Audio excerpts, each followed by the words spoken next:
passé, il a pris quelques huîtres dans le palox, il est allé les laver pour vous montrer comment elles sortent une fois lavées. Alors, vous voyez que c'est beaucoup mieux, on y voit mieux, mais bien sûr, c'est pas comme ça que vous les achetez. Il va falloir qu'on s'exerce à les nettoyer, on appelle ça le détrocage. Détroquer les huîtres, c'est les séparer et les mettre propres, exemple de tout parage, tout simplement. Donc on utilise des gants, vous avez vu, on utilise des bottes, pas celles que j'ai au pied, mais celles qui ont au pied les hommes là. Et on va toujours utiliser soit des tabliers, soit des salopettes. Parce que ici, on ne vous allume pas la brosseuse, parce que si on allume la brosseuse, tout simplement, on a de l'eau partout, on ne peut plus marcher. Voilà. Donc c'est pour ça qu'on ne le met pas, mais il faut toujours vraiment des bottes, parce qu'il faut être assez étanche au niveau du corps. L'été, le printemps, l'automne, c'est pas trop mal. L'hiver, c'est pas la même chose. L'eau est un peu froide. Voilà. Donc, on va prendre le couteau à détroquer les huîtres. J'espère pas me blesser, ça m'est arrivé une fois, depuis que je reçois les groupes sans gants. Mais bon, c'est pénible d'avoir les gants tout le long qu'on fait la visite. Donc, je vais m'exercer à les séparer.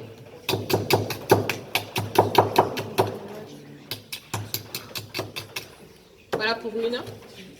On met aussi normalement des lunettes, pardon. Quand on fait ça toute la journée, on met des lunettes, parce que sinon c'est vite fait de prendre des coquilles dans les yeux. Des fois, c'est pas les siennes, mais c'est celles du voisin. Souvent d'ailleurs, et également du ciment dans les yeux, voire une anémone qui la pique les yeux, et là il faut partir à l'ORL. Voilà.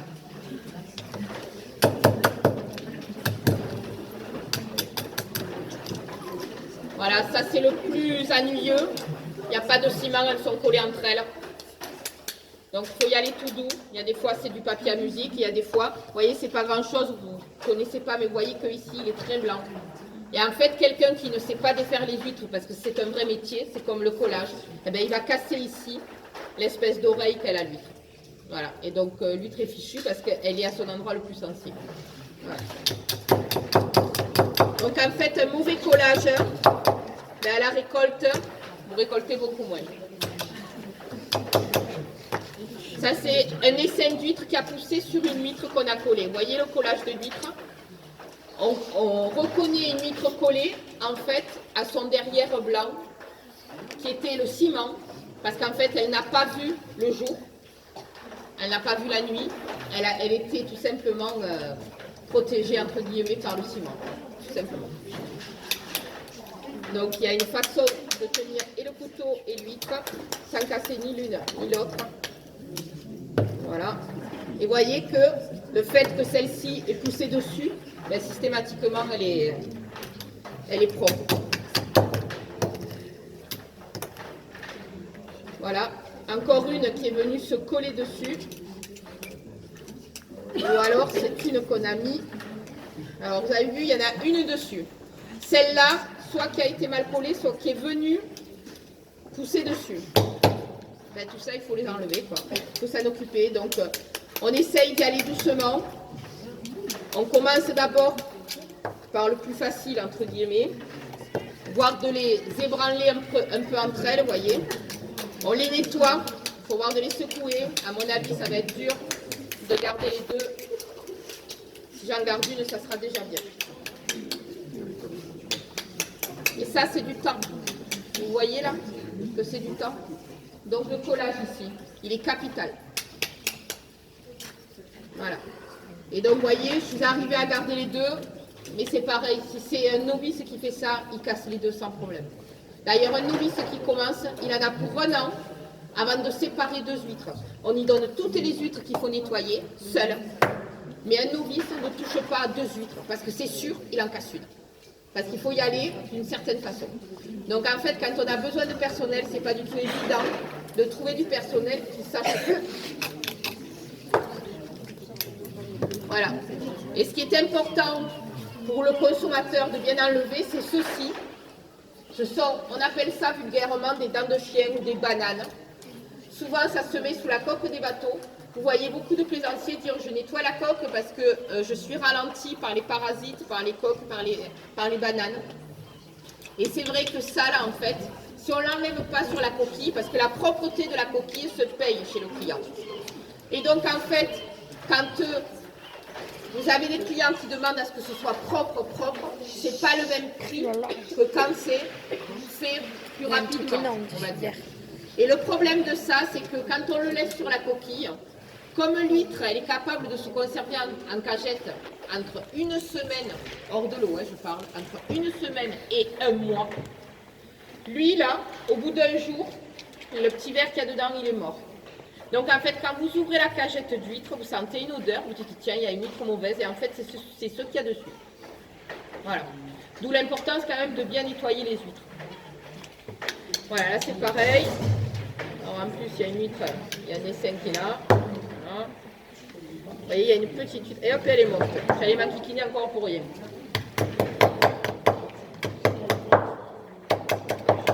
Alors, est-ce que vous avez une idée combien d'huîtres on est capable, combien de kilos d'huîtres on est capable de passer à la journée? 90. Je vous demande en 100 kilos. 100. 100